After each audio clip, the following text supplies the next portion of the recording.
অন্য দেশের অভিভাবকরা তাদের আগামী প্রজন্মকে উপহার দিতেছে একটি শক্তিশালী দেশ।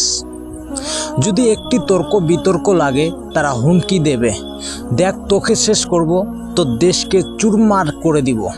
তাদের সেই সাহসটা আগামী প্রজন্মকে দিতেছে এখনকার অন্য দেশের অভিভাবকরা। কিন্তু আমার বাংলাদেশের অভিভাবকরা দিতেছে কি করে টাকা ইনকাম করা যায়, সমাজে সিন্ডিকেট তৈরি করা যায়, কি করে চাঁদাবাজি করে টাকা ইনকাম করা যায়, গরিবের হক মেরে টাকা ইনকাম করা যায়, অর্থনৈতিকের ঘাটতি ঢুকে কি করে টাকা ইনকাম করা যায়। আমাদের আগামী প্রজন্মকে এগুলা শেখানো হচ্ছে এবং আমাদের আগামী প্রজন্ম বলবে একটু হলেই তোকে টাকা দিয়ে কিনে নেব। ভাবা যায়? এই শিখাচ্ছি আমরা। এই যে সামনের দিনগুলোতে যত দিন যাবে ততই যুদ্ধ হবে। আপনি আমি যতই বলি যে যুদ্ধ নয়, শান্তি চাই, হবে না। দিন যত যাবে ততই কিন্তু আমরা এগোচ্ছি যুদ্ধর দিকে। যাই হোক, এইটুকু বোঝার তৌফিক দিক সবাইকে।